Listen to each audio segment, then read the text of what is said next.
Hello everybody, week 17 recap here for CFL action. Of course, what else would it be? Anyway, before we start, please make sure to subscribe if you're new to the channel, if you enjoy the CFL, if you're new to the CFL, whatever it may be. I love the CFL. I talk about it quite a bit, but anyway, let's get on to it. So, the first game of the week was the Saskatchewan Roughriders taking on the Winnipeg Blue Bombers.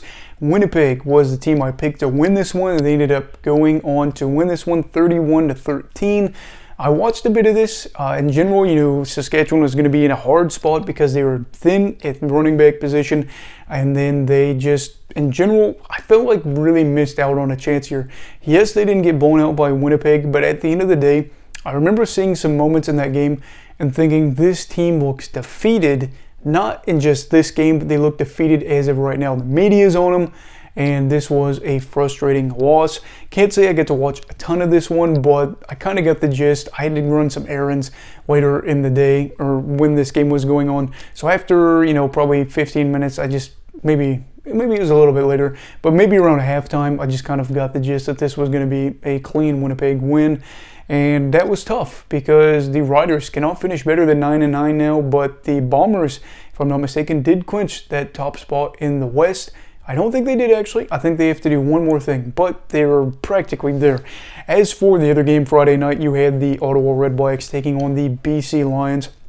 Final score was 34-19. I picked the Lions to win. They did. I am not going to lie, I didn't get to watch any of this game. Like I said before, if you are a regular on the channel, you know that I usually go into work at 4 in the morning, so I get up at 3, so I am usually asleep by 10. I try to get at least 5 hours of sleep a night, because if not, over a period of 4 to 5 days, I usually get a pretty bad headache, usually about that 4th or 5th day, so then I feel like crap going into work, or I usually have to sleep it off to catch up on sleep. So I'm not gonna lie, didn't get to watch really any of this game. I did watch highlights, and in general this was a good win for the Lions, as they had a really good first half by Vernon Adams Jr. They were in a comfortable spot for this game, had a little bit more sporadic of a second half. Arbuckle was able to move the ball, but I believe there were 3 times that they were inside the Lions 30. They were held to field goal, so that is very good. And the Lions, again, did give up some sacks, but like I was reading with an article the other day, and I completely agree with this, Vernon Adams Jr. is a quarterback that is very comfortable holding on to the ball and trying to make a play when maybe other quarterbacks would give up, so I would attribute part of that to him.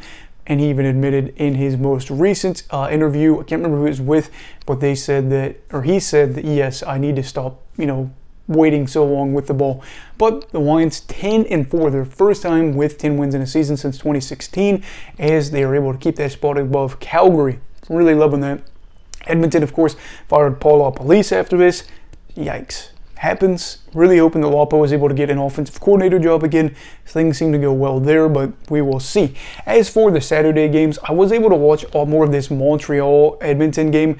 This was a good win for Montreal, a bad loss for Edmonton. Really bad. Why is that? Montreal coming into the game was 6-7, so they win this to move to 7-7, 500, stay within the Argos' reach for that top spot in the East. Edmonton was trying to avoid losing 15 straight games in a row, which was a CFL record, and if I'm not mistaken, a football record or a professional football record to lose 15 in a row at home. Edmonton, you know, they really did have a good chance to put this game away. They were up, I want to say 22-18, something like that, and they had the ball in the Owls' territory. And then that pick 6 happened, and things kind of turned around again for Montreal.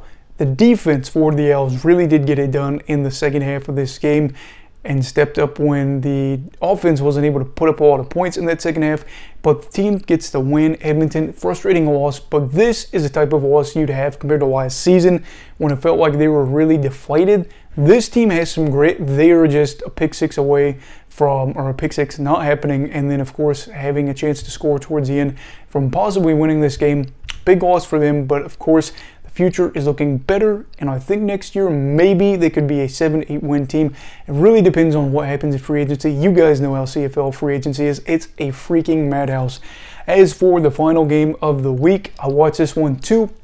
Can't say I watched a ton of it because at a certain point, my wife said, "Do you want to take the dog outside? We got him like a dog fence thing," and I said, "Yeah, let's do it." This was a pun fest, and this was fine by me because I really do like closer games. But I saw this and I thought, well, the dog needs to get out. But in this one, the Stamps beat the Argos 29-2. This again raises my concern about whether or not the Argonauts are a Grey Cup contender. You look at their point differential against teams like BC, against Calgary. I don't think they've played Winnipeg yet this year. They might have. There's a lot going on in my life right now, so if I missed that, I apologize. But their point differential is terrible versus other teams where, of course, they are winning games. But yeah, this one was a game that we saw 11 punts for one team and then 9 for another. The Stamps really did benefit from turnovers here. Jameer Thurman, I believe, had an interception that led to a touchdown for the offense once they got the ball back. And then also you had the Cam Judge pick 6.